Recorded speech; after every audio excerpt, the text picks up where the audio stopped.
Main Event Fight, deuxième émission. Aujourd'hui, je suis accompagné de Kevin Fall, AB et Nassim, tous les trois combattants de MMA. Et on va traiter aujourd'hui d'un fait assez rare. Et deux infirmiers. Deux infirmiers, ouais. Deux infirmiers. Vous n'avez pas le Covid? Vacciné? Pas encore. Voilà, ça veut pas dire qu'il a acheté son QR code. Ok, aujourd'hui, on va traiter de une information qui n'arrive jamais, pratiquement, et qui n'est jamais arrivée presque dans l'histoire ou pas de l'histoire du MMA. Ça dépend de la vision des gens, c'est ça. Certains diront que ça a été Francis, le premier français à faire une ceinture à l'UFC, et d'autres c'est Cyril, mais on y reviendra plus tard. Donc ce week-end, UFC 264, Lewis vs Game, main event pour la ceinture intérimaire des poids lourds. On va traiter aussi du Brave 52 qui a eu lieu à Milan ce week-end, où on a des Français qui se sont illustrés de belle manière et qui ont conclu des belles victoires, on y reviendra aussi. Et enfin on traitera la question du jour qui est: mieux vaut-il pour sa gestion de carrière avoir un entraîneur qui est aussi son manager, ou il est mieux et préférable d'avoir un entraîneur différent de son manager? On dira un peu les avantages et les inconvénients de nos expériences. Et on essaiera de répondre à cette question. C'est parti.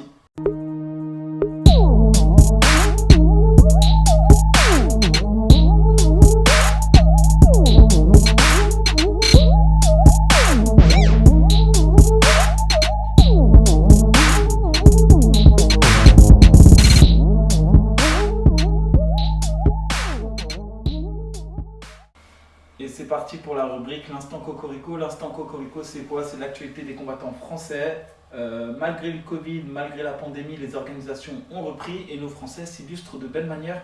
Ce week-end, il y a eu le Brave qui est une grosse organisation.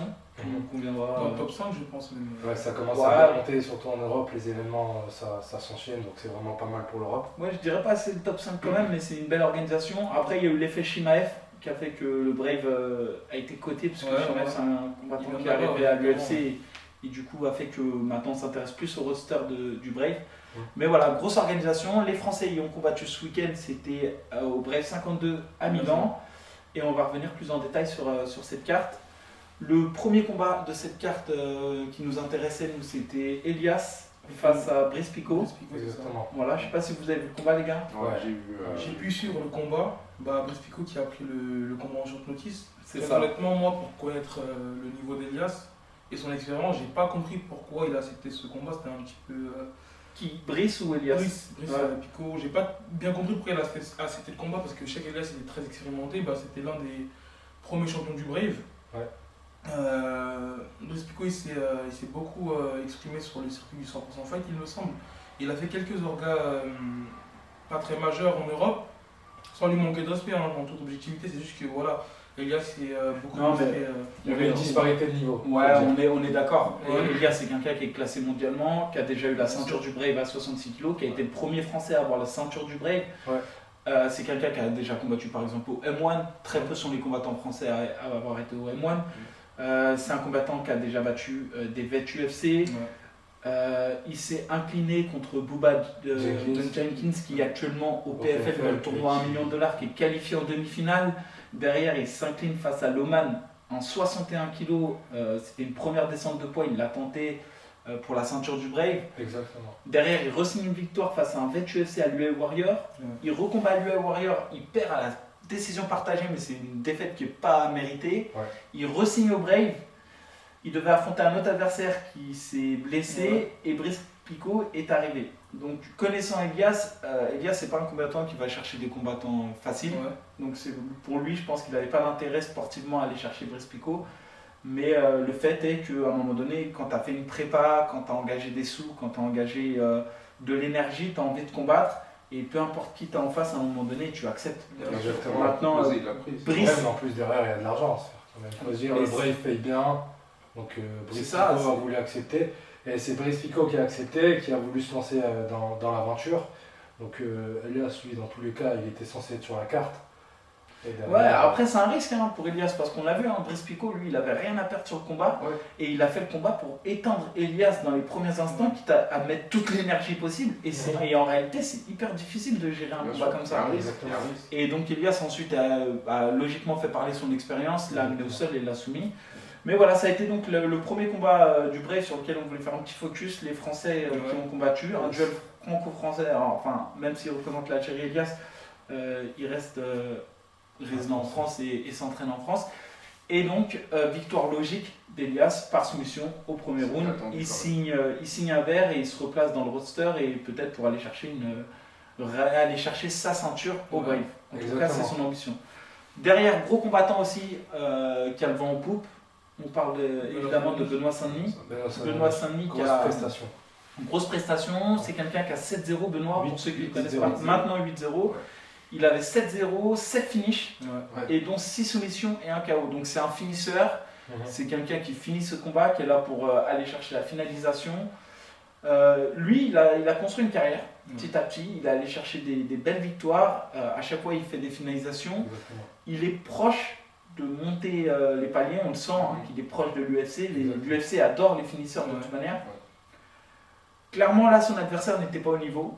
Il n'était pas classé mondialement. On sait que Benoît, il est classé 150e, donc on savait que Benoît. Pour moi, c'était logique que Benoît s'impose. Mais il l'a fait avec la manière. Je ne sais pas si vous avez vu le combat.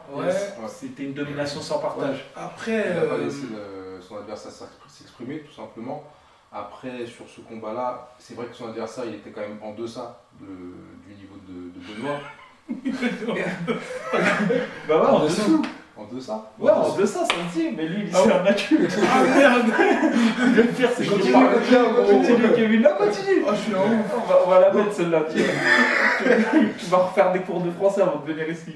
Donc, son adversaire, il était largement inférieur à Benoît Saint-Denis.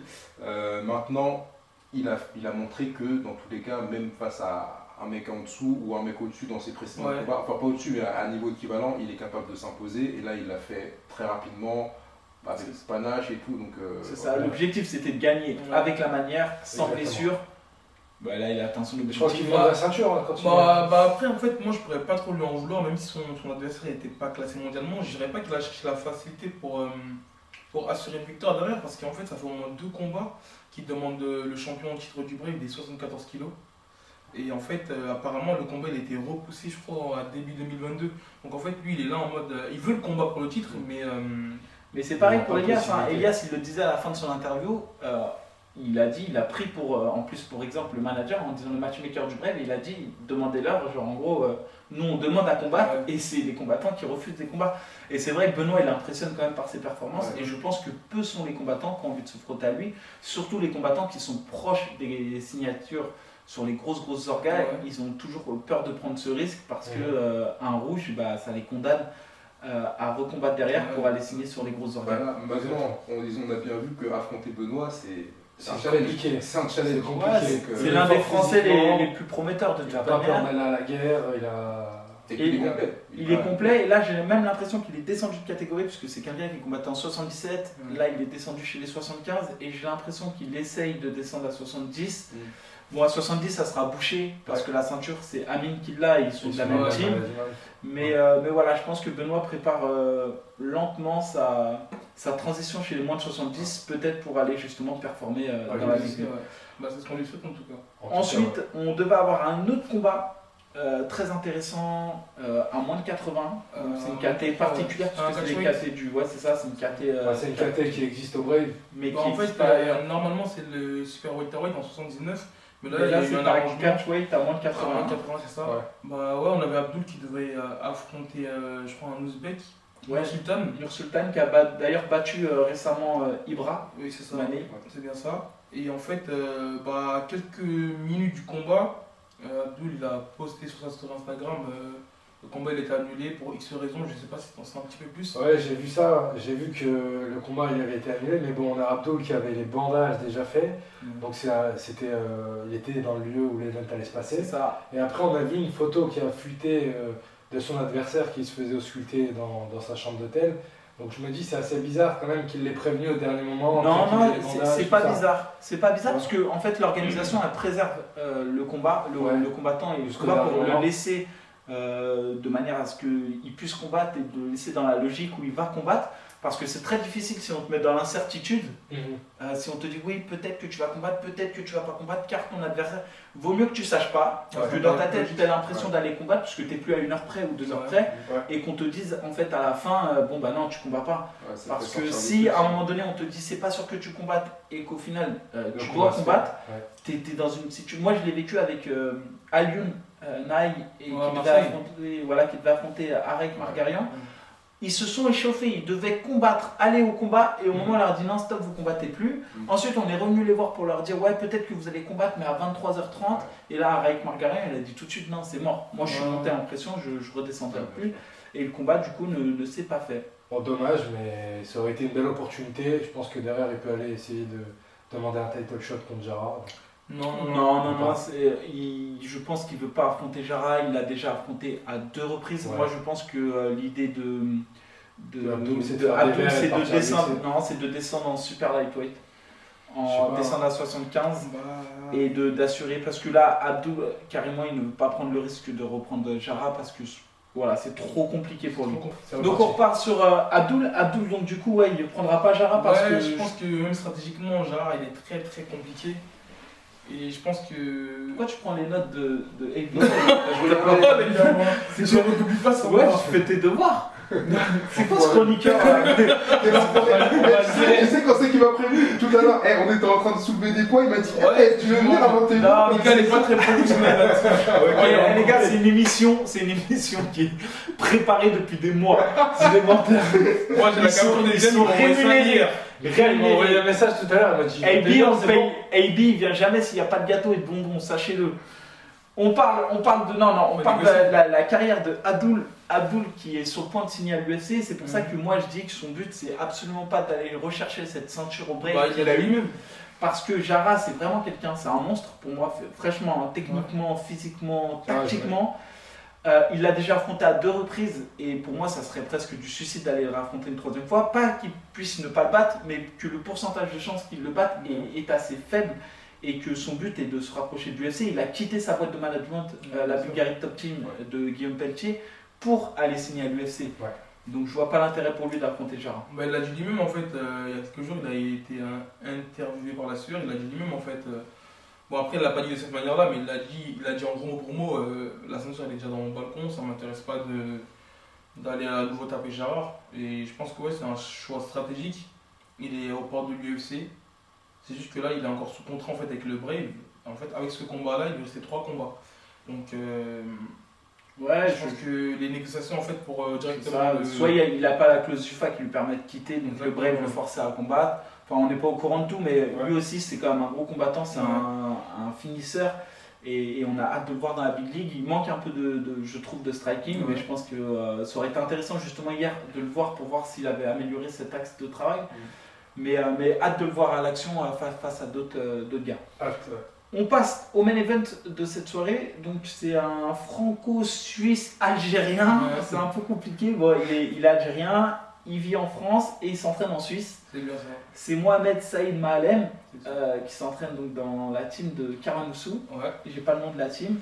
Et qui affrontait Mohamed Fakhreddine. C'est un nom qui nous parle, Mohamed Fakhreddine à nous. Puisque un bon ami de Tahar Abdi. Voilà, c'est un bon ami de Tahar. Ils se sont fait des salades les deux ensemble. Et c'est ça, Tahar l'a affronté à 2 reprises. Et Tahar a fini par s'imposer sur Fakhreddine.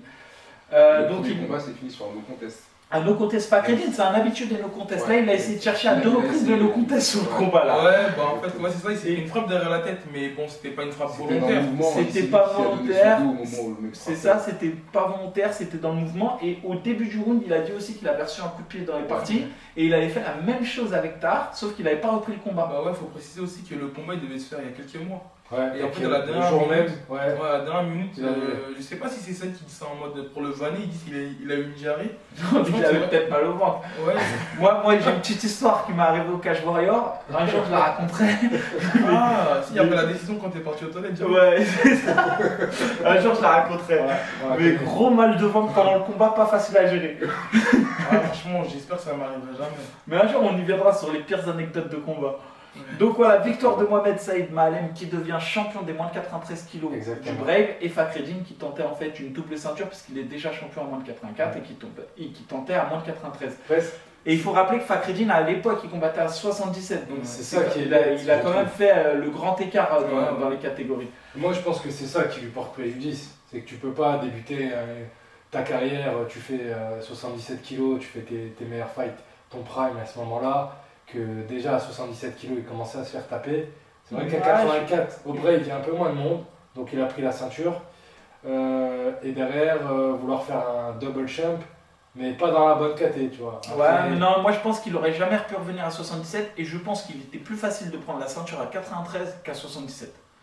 Impossible d'aller détrôner Jara. Encore une fois, je voulais dire aussi, c'est que même dans leur caté des super welter et dans la caté des super lightweight, impossible qu'ils fassent son feu. Oui, non, mais il y a trop des tueurs à gages de toute manière, Fakhreddine, c'est quelqu'un qui avait du mal à faire ses cuttings, qui descendait très difficilement à 77 kg. Et je pense qu'actuellement, c'est plus possible pour lui de descendre à 77 kg. Et il s'est pesé plus lourd que Mohamed Saïd Mahalem. T'as 91 kg, Mohamed. Ouais. Ah ouais. Ouais, après, d'ailleurs, moi je tiens à le féliciter parce qu'il a quand même 37 ans. Et tu vois, il cherche à aller performer quand même au niveau. Il a un beau palmarès de 12 victoires et 3 défaites. Franchement, chapeau. C'est ça. Après, c'est son premier vrai nom qu'il affronte en MMA. Kevin, tu voulais dire un truc sur le. Je voulais dire un truc sur Fakhreddine parce qu'effectivement, il ne pourra plus descendre à 77. Je pense que c'est assez clair. Maintenant, tenter à 93 de prendre une ceinture, alors que c'est clairement quand même pas sa caté, on le voit bien sur son physique. Ouais, il est gras. Il n'est pas athlétique. Donc, essayer quand même de faire un effort sur sa shape pour pouvoir combattre à 84, qui est peut-être plus une caté qui lui correspond, parce que là, il n'a clairement pas la puissance de s'imposer. Tu dis quelque chose d'intéressant, tu dis il n'a pas la shape, il n'est pas athlétique. AB ne devrait-il pas descendre de catégorie? Surtout qu'il n'est pas son premier coup d'essai. Non, mais Fakhreddine, il n'est pas son premier coup d'essai. Parce qu'en fait, il y avait un open weight, un tournoi open weight. Oui, sur la et pour la ceinture à $100, il est tombé sur un 93 kg, un russe qui l'a pulvérisé en quelques secondes. Et on voit vraiment le rapport puissance jouée. Et il y a aussi un autre chose sur le Brave. Il y a eu 7 combats sur les 9 initialement prévus. Les 7 combats se sont finis au premier round, sauf un qui s'est fini au deuxième round. Que des finalisations. Donc est-ce que c'est parce que le show est exceptionnel ou est-ce que c'est parce que c'était une erreur de matchmaking et que certains combats étaient trop déséquilibrés? Une erreur de matchmaking. Franchement, si j'avais bien étudié tous les combattants de la carte, j'aurais pu apporter plus de précision. Mais connaissant un petit peu le Brave, je pense qu'il y a beaucoup de combattants qui veulent faire monter. Alors, ouais.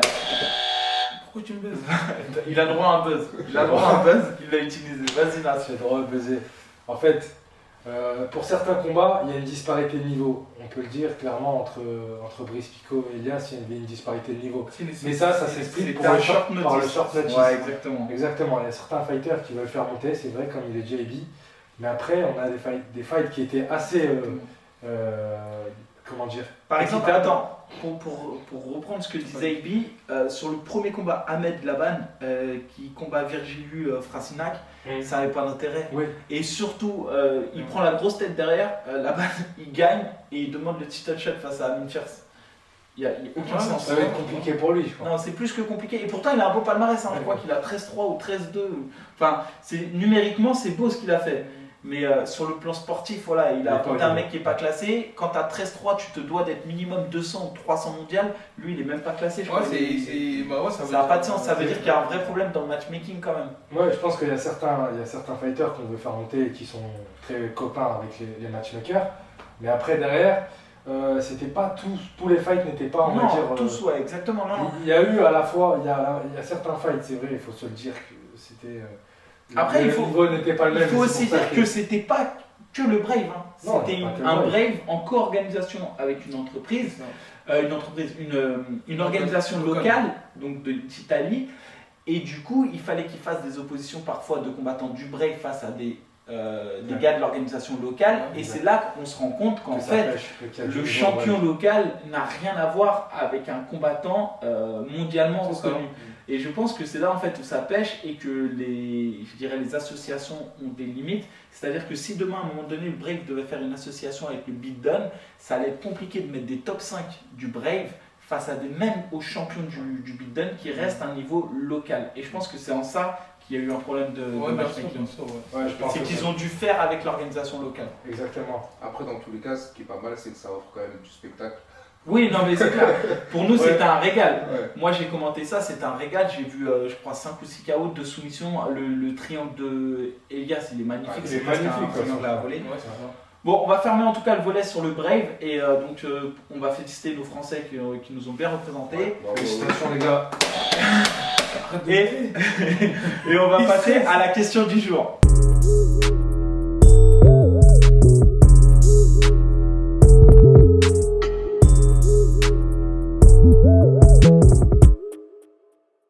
La question du jour, c'est la suivante. Mieux vaut-il être managé par son entraîneur ou mieux vaut-il avoir un manager différent de son entraîneur? Je vous laisse prendre la parole, ensuite je dirai moi ma vision des choses. Je pense qu'il vaut mieux être, en tout cas pour ses débuts, être managé par un entraîneur qui est à la fois manager. Je vais prendre l'exemple de Fernand Lopez, ce qu'il fait avec ses athlètes. L'exemple de Nassourdine qui a déjà 3 combats à l'UFC, qui a affronté en dernier combat Phil House. Je crois que c'est ça, un gros lutteur et tout. Bon, il était à 2 doigts de la victoire. Mais en fait, je pense qu'un autre manager qui n'est pas entraîneur aura choisi l'option de réaffronter par la suite un combattant moins classé pour que son combattant puisse prendre Un verre sûr. exactement, prendre une victoire assurée, on va dire, et puisse prendre confiance. Sauf que vu que Fernand Lopez a le point de vue de l'entraîneur-manager, il sait de quoi son poulain est capable. Donc s'il a fait ce choix stratégique, c'est pas pour rien. C'est pas un choix qu'un autre manager qui n'est pas entraîneur aura fait, je pense. Donc je pense que ça a ses... comment on dit? Ses points positifs. Ça a ses points positifs comme ça a ses points négatifs sur le fait affectif en fait. Faut pas que le côté émotionnel prenne les dessus sur le professionnalisme. Donc faut vraiment jauger les deux. Exactement. T'en penses quoi toi Kevin de ça? Comment tu vois la chose? À mon sens, c'est quand même des rôles qui sont bien distincts. Donc je pense que, à part certaines exceptions d'entraîneurs qui ont vraiment des grandes qualités de management, etc., mais à mon sens, c'est des rôles qui sont tellement différents que ça nécessite 2 personnes différentes. Quand tu as besoin de faire réparer ta voiture, tu vas chez les garagistes. Quand tu as besoin de faire changer ta chaudière, tu vas avoir... Voilà. Il a raison. Non, mais t'as pas le coupé parce que... il m'a coupé tout à l'heure. Ouais, mais il t'a coupé parce que c'est une erreur d'expertise. Mais vas-y, pourquoi tu me coupes? Non, je suis pas d'accord en fait, parce que en tant que manager, tu dois bien matcher ton élève. Enfin, c'est pas ton élève. Ton client, c'est pas ton client, c'est un combattant. Ton combattant. Est-ce que je peux me poser à ta place? Attends. En fait, en tant que manager, tu dois bien matcher ton combattant, sauf que là, tu as la vision de... En fait, tu sais à quelle fréquence il s'entraîne, tu sais s'il peut accepter des short notice ou pas, parce qu'on a, même pour des connaissances personnelles, j'ai déjà eu des combattants qui ont déjà refusé des short notice parce qu'ils n'étaient pas prêts. Non, mais là, je suis pas d'accord avec toi dans le sens où tu pars du principe où le manager ne peut pas être en lien avec l'entraîneur. C'est ça.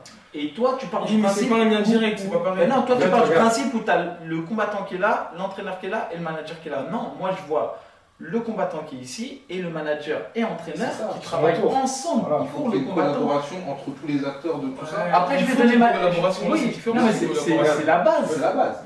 Moi, je vais donner mon avis là-dessus. Je pense qu'un pro fighter, sur ses 5 premiers combats, on peut se permettre d'avoir un entraîneur à la fois manager. Les 5 premiers combats, c'est pas des combats qui seront généralement difficiles, il faut se le dire. On aura des adversaires à sa portée ou au niveau début pro. Et attends, ça dépend. Si ton entraîneur te préserve et sait voilà, bien faire des si choses, ton entraîneur te préserve et que si tu es en lien avec ton entraîneur et que vous entendez très bien. Après, derrière, pour un fighter qui a l'ambition d'aller chercher beaucoup plus haut, il faut se dire que le fighter doit aller chercher un manager à l'extérieur. Comme il a dit Kevin, c'est vrai que quand tu veux aller voir, tu veux changer ta chaudière ou tu veux changer, je sais pas, tes roues, tu vas voir un mécanicien ou un plombier, mais à part. Tu vas pas voir le voisin qui sait changer la chaudière mais qui va pas te le faire correctement, ou qui va te changer tes roues mais qui va oublier de te mettre moi je vais prendre des exemples. Attends, je veux bien répondre à la question puisque je pense que c'est 2 métiers différents. C'est ça. Pour moi, ce qui est sûr et certain, c'est qu'il y a un métier, une casquette d'entraîneur. Ouais. C'est un métier bien à part. Et tu as une casquette de manager qui est une casquette bien à part. Il est possible qu'une personne ait la double compétence. Tu vois, tu as des médecins qui peuvent être garagistes, c'est-à-dire ils réparent les corps humains, ils réparent les voitures. Ça peut exister, je ne dis pas. À un moment donné, je pense que dans les débuts d'une carrière, c'est hyper intéressant même d'avoir un entraîneur qui a les contacts. Parce que c'est difficile d'être matché au début et c'est difficile d'engendrer des victoires au départ. Une fois qu'on a engendré un certain nombre de victoires et à un certain niveau, on atteint des grosses organisations. Le problème, c'est que si ton entraîneur il a un génie dans les mains et qu'il le fait signer à l'UFC, le souci c'est qu'à l'UFC, il ne va rien peser cet entraîneur. C'est-à-dire qu'à part la pépite qu'il a, il ne pèse rien face à l'UFC. Et c'est là que ça devient intéressant d'avoir des managers qui ont beaucoup de combattants, tels que Ali Abdelaziz. Pourquoi ? Parce qu'il a une telle écurie, il a un tel nombre de combattants qu'il a du poids face à l'UFC. Et c'est en ça que je te dis qu'à un moment donné, chaque personne a un rôle. Ali Abdelaziz, jamais ça ne sera un bon entraîneur. Et c'est quelqu'un qui parle, et je pense qu'il parlait beaucoup avec le gars, le head coach de la AK. Voilà, exactement. Je pense qu'il connaît l'état psychologique. Ouais, et je pense qu'il connaît le niveau d'état psychologique. C'est une je pense que parce que lui, il s'entraîne avec eux. Non, mais si tu prenais par exemple. Comment s'appelle le head coach qui entraînait John Jones, qui entraîne John Jones, Jackson Wicks. Voilà. Et Jackson, lui, tu l'écoutes, il a fait Craig Jackson. Il a fait à un moment donné une interview dans laquelle il disait que jamais de sa vie il ne managerait ses combattants. C'est ce que je disais tout à l'heure. En fait, faut pas que le côté affectif prenne le dessus. Je pense que peut-être que lui, il a cette appréhension-là. Ah, mais il y a un autre truc. Il y a un autre truc qui, à mon sens, est compliqué quand tu fais à la fois la casquette d'entraîneur et de manager. C'est que tu peux pas entraîner et manager toute ta salle. C'est qu'à un moment donné, imagine, dans ta salle, tu as 370 kg et tu as une opportunité à 70, tu la donnes à qui ? Pourquoi ? À un moment donné, il y a l'affectif qui rentre en jeu, qu'on le veuille ou non. Ouais. À un moment donné, tu as les combattants aussi qui sont dans une bonne hype, pas bonne hype, tout ça. Ouais. Mais il y a des choix à un moment donné qui ne sont pas uniquement basés sur le sportif et c'est impossible, humainement, de dire que si tout ce que tu vas avoir comme décision ne va être géré que par le côté sportif, parce que c'est impossible de ne pas être humain, ça n'existe pas. Donc c'est un petit peu le même choix que le manager aura à un moment donné. Non, pas forcément, parce que le manager... Oui, le manager... Regarde, j'ai un exemple. C'est vrai. Ali Abdelaziz, lorsque Khabib il était actif, c'était Khabib qui passait. Ouais, mais Khabib a affronté Gaethje. C'est pas pareil aussi. Pour la ceinture. Donc, pour finir, une petite conclusion sur le management, c'est important. Selon toi, alors, avec toute la discussion qu'on vient de se dire là, en conclusion de synthèse. Très honnêtement, avantage. Je serais plus rassuré d'être managé par mon entraîneur, parce qu'au moins, s'il me propose un combat, c'est qu'il est derrière, il sait pourquoi il me l'a proposé, donc voilà. Avantage. Ok, confiance aveugle en son entraîneur. Moi, je pense vraiment que c'est deux métiers différents, donc ça nécessite deux intervenants différents. Par contre, effectivement, ce qui est très important, c'est qu'il y ait une communication réelle entre tous les intervenants pour que ça puisse se passer correctement. Je pense que sur les débuts pro, ok, pas de souci. Si on s'entend bien avec son entraîneur et que l'entraîneur a pour optique de nous faire monter, let's go. Si les fights sont bien choisis, mais que pour après, pour viser plus haut, il faut un manager qui va faire en sorte de nous faire monter et de nous faire aller chercher les grosses orgas. Comme tu le disais, pas forcément tous les entraîneurs ont les contacts avec eux. Mon avantage, mon inconvénient. Non mais je suis désolé, je suis bien, ça va. Moi, je dirais tout simplement, c'est une question d'humain, mais je suis plus dans l'optique où dire qu'il est mieux d'avoir pas tous ses œufs dans le même panier et donc d'avoir un entraîneur et un manager. Et surtout, on oublie beaucoup dans le côté manager, il n'y a pas que les combats, il y a la recherche de sponsors. Et ça, il y a très peu de managers en réalité qui savent aller chercher les sponsors. Il y en a quelques-uns, mais c'est rare. Après, on peut quand même féliciter le travail de grosses écuries en France qui font le double travail et qui montent des belles carrières. Aujourd'hui, on sait que la Hatch Academy, elle a formé des vrais champions. Eux, ils ont la triple casquette, entraîneur, manager, organisateur. Il y a le MMA Factory qui fait un peu la même chose, Fernand Lopez, qui est manager, entraîneur et qui là reprend le RS, donc qui va être organisateur aussi. On a Abdel qui essaye de faire ça actuellement à Hobby Fight, qui a sa structure, qui manage avec Fights for Management et qui a monté sa structure, le MMAGP. Et on a Mathieu Nicourt qui a sa team, le FFA, la FFA, qui organise et qui est manager avec le FFA Challenge. Donc on voit quand même qu'il y a 4 aujourd'hui, ne serait-ce qu'en Ile-de-France, 4 personnes qui proposent un peu les mêmes services. Donc peut-être que AB, ça donne aussi raison à AB et de dire qu'en fait l'avenir c'est tout simplement ça, c'est de pouvoir proposer à ses combattants triple casquette. Le problème de ça, c'est que si c'est mal fait, comme dit Kevin, qui pour moi sont des métiers différents, attention à être sûr que ces gens-là sont aussi bien entourés, parce que sinon, on confie un peu notre carrière à des personnes qui vont pas savoir tout gérer. C'est difficile d'avoir compétent partout. Exactement. Et après aussi, on finit là-dessus, les gars. UFC 264, on a Derrick Lewis face à Cyril Gane pour la ceinture intérim poids lourd de l'UFC. On en avait parlé à l'ancienne émission, on disait ceinture en chocolat ou pas, dans le sens où est-ce que c'est une ceinture vraiment méritée, puisqu'on sait que Francis, il n'est pas inactif depuis plus d'1 an, il est en vacances, il tourne un film, il revient de vacances, il fait un peu le mec un peu dur dans les négociations parce qu'il voulait montrer à Dana, ok maintenant je suis champion, je veux gratter un peu d'argent, sauf que son plan il a échoué lamentablement. Parce que en fait Dana il a dit ok mon pote, va tourner ton film Fast and Furious, fais l'avant-première. Nous, on va mettre ton collègue Cyril Gane face à Derrick Lewis, le mec qui t'a battu, tu te souviens quand t'as fait un no-fight, et on met une ceinture en jeu. Ça veut dire en fait c'est une double punition, c'est qu'en plus de ça, il offre la possibilité à Cyril Gane de battre quelqu'un qui a battu Francis.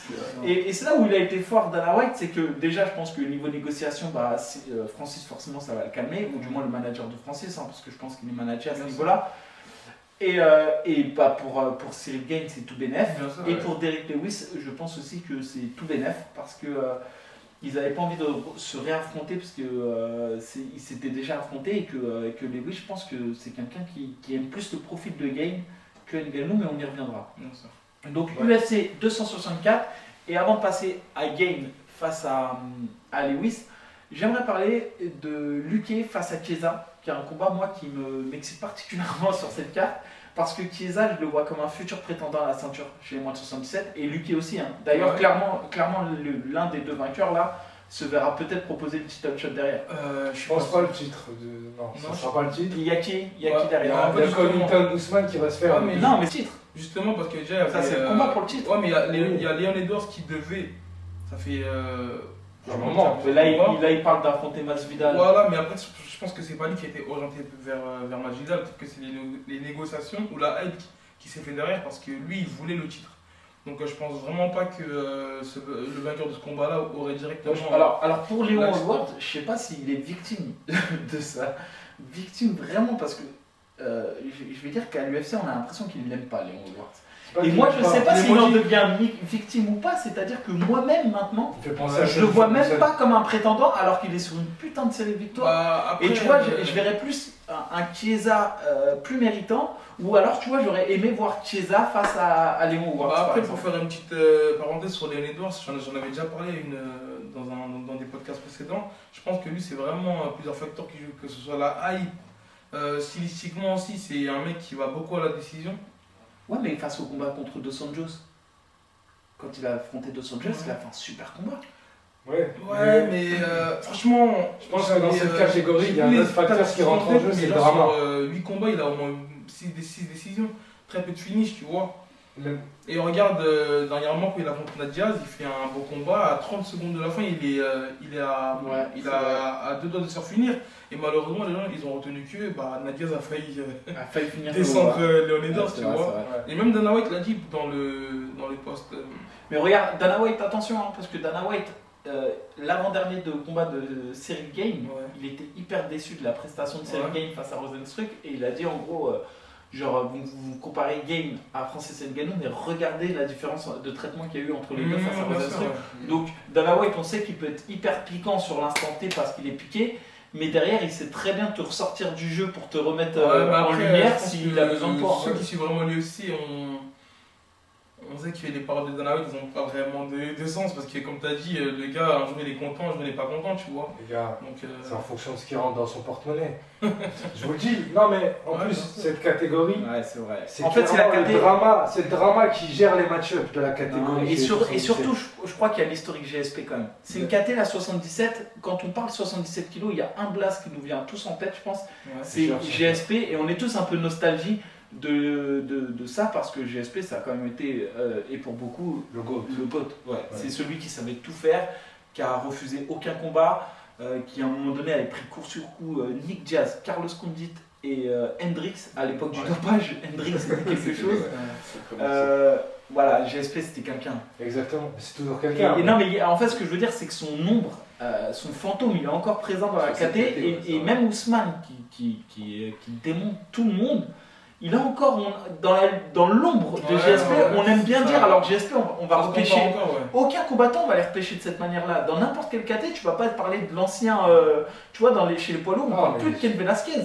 On en parle, c'est fini. Mais c'est vrai que pour GSP, à chaque fois qu'il y a un mec qui monte, on dit ah, mais face à GSP. Non, c'est pas faux, mais après aussi, il faut savoir que GSP il est revenu en 2017 face à Bisping, tu vois. Ouais, mais c'est un faux comeback.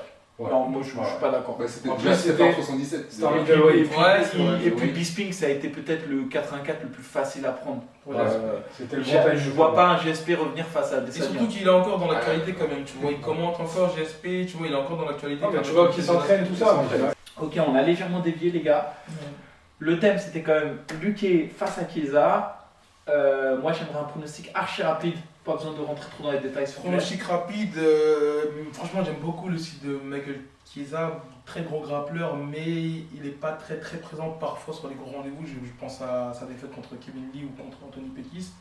Là, Vicente Luque sort d'un gros combat contre Tyron Woodley, même si c'était sa quatrième défaite consécutive à Tyron Woodley. J'ai bien aimé sa soumission. Rapide. Sa soumission sur Tyron Woodley, surtout que c'était la première soumission que se prenait Tyron Woodley, donc mon cœur ira pour Vicente Luque. Moi je vais faire rapide. Woodley il était sur le déclin et c'est pour ça que Luque a gagné.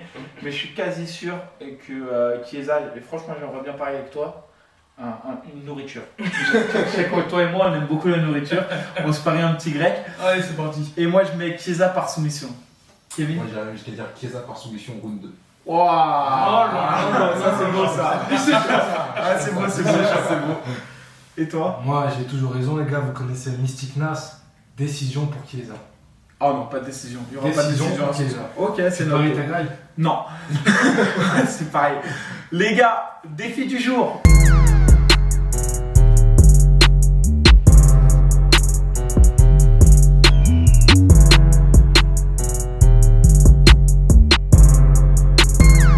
Le défi du jour n'a pas eu lieu.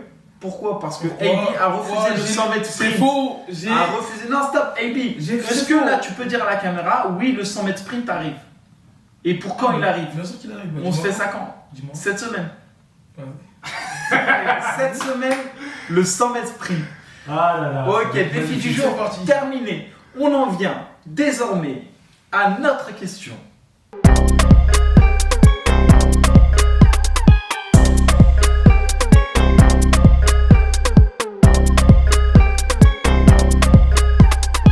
Cyril Gane, Derrick Lewis, vous avez tous 1 minute pour les pronostics. Kevin, pas 1 minute de plus, tu nous dis les avantages et les inconvénients. Si c'est plus court, tant mieux. Allez, c'est parti. Alors les avantages pour Cyril Gane, moi je vois Cyril, alors je vais être clair, je vois Cyril Gane s'imposer à la décision probablement. C'est un mec qui a un striking hyper intelligent et hyper adapté au MMA. Il se déplace beaucoup, il fatigue son adversaire, il le touche. C'est vrai qu'il n'a pas un punch impressionnant pour la catégorie des poids lourds, mais il touche, il fatigue l'adversaire, il lui absorbe son énergie. Il est super intelligent dans sa façon de gérer sa distance, etc. Donc je le vois vraiment très dangereux. Pour moi, le seul risque, c'est que Lewis, c'est un très gros cogneur, c'est que Lewis, s'il le touche vraiment, qu'il le connecte bien, ça peut malheureusement se finir sur un KO. Mais très sincèrement, Gane, il vient du pied-point, il a un très gros bagage pied-point et il s'est bien adapté au MMA, je le vois vainqueur à la décision. Bon, ok. Eh ben, écoutez, moi je vais prendre le relais sur ce qu'a dit Kevin, parce que je vais pouvoir rebondir très facilement sur ce que tu viens de dire, j'ai même pas besoin de tout le temps. Je suis entièrement d'accord avec ce que vient de dire Kevin, surtout que je vois mal Derrick Lewis contrer Cyril Gane, parce que je vois mal Cyril Gane aller chercher la lutte. Et on a vu face à Volkov, qui est plus grand que Cyril, Volkov n'a même pas réussi à toucher Cyril.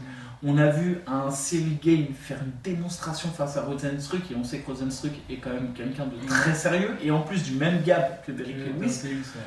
Cyril Gane, c'est 9-0, c'est 10-0, il va chercher sa 10e victoire, et je pense que Cyril va s'imposer, et Cyril va ramener cette ceinture en France, et je pense que tout Français là, aujourd'hui, espère voir Cyril Gane, et je ne comprendrais même pas qu'un Français ne veuille pas que Cyril ramène cette ceinture. Et surtout derrière, ça nous offre une histoire de fou pour un UFC à Paris. Ouais. Cyril Gane vs Francis Ngannou, The Champ vs The Champ. Ouais. Et ça serait sur un fond de story de malade. Voilà, Cyril Gane par décision, 5 au bout des 5 minutes. À toi. Non. Bon, pour revenir, je pense que Cyril Gane va gagner évidemment. J'espère qu'il va gagner aussi. C'est vrai que comme l'a dit Kevin, ce qu'il faudrait faire attention dans ce fight, c'est la patate de Lewis. Disons-le, 12 KO chez les poids lourds. Je crois que c'est le plus grand nombre de KO à l'UFC. C'est le record des poids lourds. Du coup, Cyril gagne par décision. Attention quand même à cette patate de Lewis, évidemment. Je pense que l'UFC, vu le countdown qu'ils ont sorti, sont déjà en train de travailler sur 2 possibles dramas. Ils ont fait référence notamment au fight contre Lewis et potentiellement au fight contre Cyril Gane et au fight qu'ils étaient ensemble. Fallait travailler tes synthèses à l'école. À toi. Très honnêtement, j'ai pas grand chose à rajouter. Je pense que ça va être une masterclass de Cyril. Comme disait Mika, c'est un petit peu le même profil que Rozenstruik. On a très bien vu la gestion et surtout, il faut préciser une chose. Là, Dana White, ils avaient mis un petit peu la pression à Cyril sur le fait qu'il devait aller chercher le finish. C'est ce qu'il avait essayé de faire face à Volkov, mais sauf que là, c'est pour la ceinture, donc il peut vraiment sécuriser. Parce que tu as eu, une fois que tu as la ceinture, on ne peut plus te dire ouais, mais si ton combat il est ennuyeux, tu n'auras pas le title shot. Là, une fois qu'il aura la ceinture, il pourra vraiment tranquille. Bah là, je pense que samedi, il va vraiment sécuriser le combat parce que il y a un risque de KO, mais on sait très bien que le fight IQ de Cyril est beaucoup trop élevé. Et en plus, là, c'est dans la grande cage, tu vois, donc il pourra vraiment se déplacer et travailler à distance, tout ça. Exactement. Non, mais donc, moi j'ai une question. Non, attends, c'est 5 minutes. Donc non, franchement, honnêtement, Cyril, par décision unanime, à Houston, chez Derek Lewis. Une question. Toi, ça c'est ce que Derek Lewis fait. Mais toi qui as un peu le style de Derek Lewis, qui est un peu, tu vois, le morphotype de Derek Lewis, est-ce que tu as préparé ce fight avec Cyril? Non, j'ai pas préparé. Ton coéquipier. Non, j'ai pas préparé. En fait, on a un autre poids lourd, un sparring partenaire à nous, Mickaël, qui vient de la boxe anglaise et son style était plus adapté à lui. Et c'est lui qui a aidé avec Alpha Sissoko, le frère de Suleiman Sissoko. Ouais. Donc 2 très bons boxeurs avec qui je tourne d'ailleurs, Mickaël, et c'est lui qui a accompagné l'équipe. Et par contre, on a une question, je pense, qui est intéressante. C'est est-ce que tu as senti une émotion particulière dans la salle? Parce que c'est quand même une ceinture. Ouais. Enfin, je crois qu'en France, à part Francis, à l'époque, personne n'a jamais préparé de. Ouais, là on est plus d'un minute. Personne n'a jamais préparé de ceinture. Ouais. Il me semble que même chez Congo n'a jamais fait la ceinture de l'UFC. En fait, comment ça s'est passé? Est-ce que c'était différent? Est-ce que tu as senti une atmosphère? Honnêtement, c'était très professionnel. Non, pas une question que ce soit pas professionnel. Il n'y a pas de pression dans la salle. Il n'y a pas de. Non, honnêtement, non, j'ai pas senti de différence. Après, moi je suis arrivé tout récemment au Factory et à l'époque où tu étais au Factory. D'ailleurs, ta photo, faudrait que j'enlève là-bas. Non, à l'époque, je fais partie des murs. À l'époque où tu étais au Factory, je crois que lorsque Miocic a défendu sa ceinture contre Ngannou.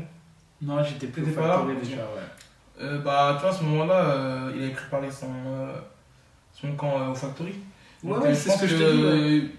Ils ont l'habitude des. Parce qu'en plus, ils ont engendré quand même une lourde défaite ce soir-là. Ouais. Et donc, je pense qu'ils ont tiré les leçons. Ils avaient peut-être aussi un peu de pression, parce que ça doit être difficile, un championnat du monde. Ouais, la ceinture de l'UFC, c'est des enjeux financiers. Tu le disais, hein, à chaque fois, on n'en parle pas assez, mais là, il y a un réel enjeu, même financier derrière. Là, c'est Cyril Gane, il se met quand même à l'abri pour quelques années, parce que derrière, c'est aussi la possibilité de recombattre. Donc ouais, c'est pas d'enjeu particulier, pas d'émotion particulière, pas d'organisation particulière. Toi, t'es passé par là, Taylor, il est passé par là, maintenant il y a la Sourdine, il y a Alan Bondo, ça fait beaucoup de personnes. Et puis il y a aller à l'UFC et combattre pour la ceinture de l'UFC, et entre les deux, c'est l'Everest. Je préfère le dire comment. Les combats de Alan Bondo ne se préparent pas de la même manière que ceux de Cyril Gane. Ouais, bien sûr. Même si le sérieux et le professionnalisme y est, on a quand même pas les mêmes moyens pour. Et j'espère que vous mettez pas les mêmes moyens pour. Après, les préparations sont personnalisées en fonction de l'adversaire, en fonction du style. Oui, mais il y a aussi une question de finance derrière. C'est qu'aujourd'hui, les primes de Cyril permettent d'avoir bien sûr, un confort, un meilleur confort pour aller chercher les sparring à droite à gauche. Bien sûr, ouais, c'est vrai. Ok, on va revenir à une question qui a suscité en fait ce combat. C'est que moi, à un moment donné, j'avais publié sur Instagram.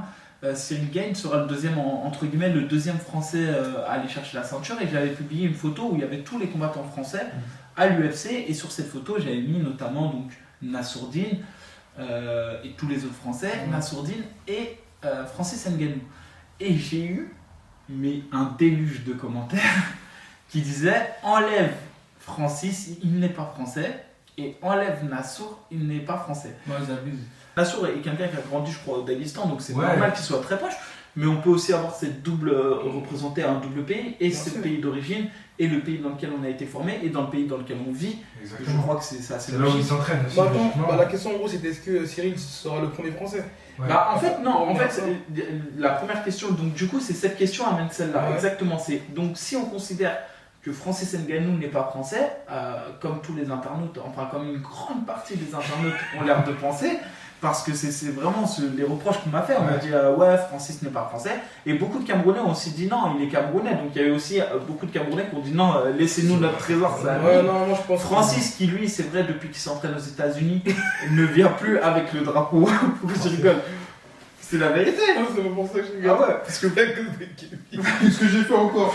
non mais attends, arrête de rire. Francis, quand il combat maintenant, il met plus trop le drapeau français. Il met plus. Et c'est vrai, il combat pour le Cameroun désormais.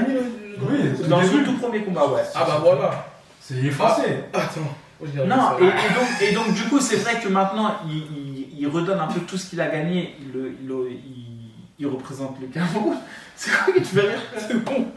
Pourquoi ça te fait rire? C'est cause de Kevin. Donc du coup, la question c'est de savoir en fait si...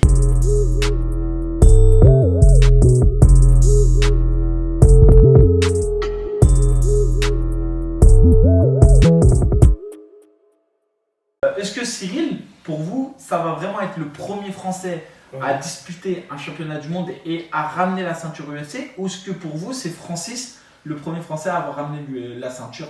Moi je pense que Cyril sera le premier Français à disputer parce qu'ils s'entraînent vraiment ici, ils représentent la France. Pourquoi t'es pas d'accord? Ils représentent la France et on a bien vu qu'il y a Ngannou, tu vois, dans ses codes down, dans les reportages sur lui, tu vois, il était beaucoup au Cameroun. En gros, ouais, mais tu peux pas lui reprocher ça. Non, regarde, je vais te dire un truc. Sur la ceinture, Francis, il a préparé quand et où sa ceinture? Non, il a fait une moitié aux États-Unis, une moitié en France. Il a fait son dernier. Et on sait tous qu'en coulisses, c'était pas l'osmose totale. Alors, il s'est préparé à Paris. Non, une partie, il a fait une partie. Et après, donc moi je comprends en fait. Je comprends la logique et je comprends surtout les gens en disant ok, Cyril sera le premier Français parce qu'il s'entraîne en France, parce qu'il représente la France et parce qu'en fait, à chaque interview, il porte fièrement les couleurs françaises. Et c'est vrai que Francis, lui, et c'est normal, il n'oublie pas d'où il vient. Et en fait, la France, malgré tout ce qu'elle a pu lui donner à un moment donné, elle lui a donné que sur une très courte partie de sa vie aussi. Et que derrière lui, son rêve absolu était de s'installer aux États-Unis. Même Lopez le dit dans pas mal d'interviews. Et que dès qu'il a pu s'installer aux États-Unis, il y est allé. Et qu'aujourd'hui, il n'a plus grand chose en fait. Il n'a rien construit en France. Donc, du coup, c'est assez. En fait, pour moi, c'était une fierté de dire qu'il représentait la France parce que je trouve qu'il performe et il fait des belles performances. Mais c'est vrai que d'un point de vue sportif, c'est vrai que Francis représente le Cameroun et c'est vrai que Cyril serait le premier Français à ramener cette ceinture en France. Et maintenant, la question se pose, si Cyril affronte Francis Ngannou, vous seriez pour qui? Logiquement, je serais pour Cyril Gane. Ouais, c'est vrai que toi, déjà, tu t'entraînes avec lui. Ouais, mais même pas pour ça, toi, il représente vraiment la nouvelle génération de poids lourd. Quand même stylistiquement et tout, et je sais pas. En plus, je peux pas. Toi qui es un poids lourd, et tu sais très bien que le style dépend aussi de la morphologie, et que c'est pas forcément lié, parce que toi, par exemple, tu n'auras jamais un style comme Cyril Gane. Et ça va pas t'empêcher de performer. Non, bien sûr, mais en gros, quand je parle de. Comment dire. Franchement, j'ai pas les mots pour expliquer ce que je veux dire, mais quand je parle de la nouvelle génération, toi, c'est même aussi la tranche d'âge. Ouais, non, après c'est beau ce qu'il fait. Il a commencé le MMA il y a 3 ans. Ouais, tu vois. Il est sur 10 combats. C'est l'un des combattants les plus actifs de l'UFC. Tu sais aussi, il casse vraiment le morphotype de poids lourd dans le sens où même stylistiquement, tu vois, c'est pas un mec qui vient qui te met une droite de tu vois. Non, mais ça c'est parce qu'il a pas le knot power. Non, mais en fait, attention, il compense ça par sa technique. Tu vois, en général, les poids lourds, c'est. Oui. Pas sa technique entre tu peux pas dire que c'est pas un point fort. Voilà, tu peux pas dire que c'est un point fort. C'est juste qu'il n'a pas le knot power, mais il a un jeu qui lui permet d'être hyper aérien, de toucher sans se faire toucher, etc. Ça, il n'y a pas de souci. Mais s'il pouvait mettre KO, il faut qu'il le fasse. Ou alors il est complètement débile. Bah non, mais c'est n'importe quel combattant a envie de mettre KO, il faut arrêter. Non, si tu peux abréger un combat, tu le fais, et puis il faut pas se mentir. Non, bah bien sûr, c'est pas vraiment la question. Voilà, revenons à la question, c'est vrai. La question Cyril Gane, on doit être chauvin, on doit dire Gane quand même. Bah, de la même façon, moi j'ai l'habitude de supporter les combattants français quand ils combattent. Donc effectivement, Cyril Gane il représente réellement la France, il s'entraîne en France, il habite en France. Francis, c'est plus le cas depuis un moment. Donc je dirais, je supporterais plutôt Cyril. Par contre, j'aurais des doutes sur le fait qu'il gagne, mais je supporterais quand même. Toi, Bélec, tu ne rigoles pas. Tu vas avoir des problèmes. Mais non, mais c'est Nassim. Il supporterait. Ouais. Je pense que je supporterais Cyril Gane. J'espère qu'il va gagner, contre Lewis là déjà, parce que c'est un gros step, une grosse étape. Et derrière, le Big Drama arrive, ça va être beau à voir. Est-ce que Kevin a raison dès qu'il dit est-ce qu'il peut aller battre Francis? Alors, là, mais ça on y viendra, et j'espère de tout cœur que ce combat se fera, et j'ai plein de choses à dire. Et moi, qui suis, franchement, pour le coup, je suis chauvin et tout, vraiment, et j'espère là que Cyril va nous ramener cette ceinture en France. Il faut dire que ça va ouvrir beaucoup d'opportunités aussi. Ça va ouvrir beaucoup d'opportunités, et il va faire du bien, parce qu'en plus, on le voit, hein, il est pas dans le showbiz, mais on voit qu'il y a beaucoup d'acteurs qui gravitent, on lui donne des petits rôles, et ça c'est bien, parce que pour le grand public, ça ouvre des portes, et ça va ouvrir des portes à la nouvelle génération. Donc ça, pour le coup, c'est super. Ensuite, Francis Ngannou, c'est quelqu'un sur le plan affectif, moi, que j'ai apprécié. Ouais. Il a ses défauts, clairement, comme tout le monde. Mais le problème, c'est que je l'ai vraiment côtoyé, et Cyril Gane, je ne l'ai jamais côtoyé. Ça a l'air d'être un bon gars, je le vois sur les interviews et tout. Non, mais sur les interviews et tout, ça se voit que c'est un bon. Techniquement, de toute manière, il mérite. Et moi, depuis le début de Cyril Gane, j'ai toujours dit, le problème de Cyril Gane, c'est Francis Ngannou. C'est-à-dire que je voyais vraiment Cyril Gane aller là où il va aller, sauf que je pensais pas que l'UFC allait mettre une ceinture intérimaire, donc je ne voyais pas Cyril Gane champion. Maintenant il va l'être, mais c'est vrai que j'ai, comme Kevin, de gros doutes face à sa capacité à pouvoir battre Ngannou. Et si ce combat se fait, dans tous les cas je serais heureux parce que soit la ceinture va être française et va rester en France, ou soit je serais heureux pour l'histoire et le dénouement pour Francis Ngannou. Donc mon cœur, Francis, vraiment. Pour le bien du MMA en France, ça serait mieux que Cyril devienne champion et conserve sa ceinture face à Francis. Mais le cœur sera pour Francis. Ça fait un petit lapsus. Il fait des beaux discours. Sa ceinture, c'est peut-être qu'il va gagner, qu'il va la redéfinir. Ah non, mais moi je suis persuadé qu'il va gagner face à Lewis. Ah ok, donc tu parles de la ceinture intérimaire. Ouais, là je parle vraiment dans le cas où Gane affronte Francis. Franchement, Ika, j'ai failli pleurer. Les gars, merci AB, c'était super. Kevin, merci beaucoup. Des actualités pour les uns les autres? Allez les gars, venez sur la chaîne de AB. Non, des actualités sportives ou pas? Non, pas d'actualité pour l'instant. Pas d'actualité. Kevin, rien de prévu pour l'instant. Au mois d'octobre, on est en pourparlers. C'est des pourparlers, c'est pas officiel. Allez, balance. Non, on peut pas, mais c'est avec le Dana White français. Voilà. Vous voyez? Nas. Moi, on attend. Ouais. Gars, s'il y a des 66. Et voilà.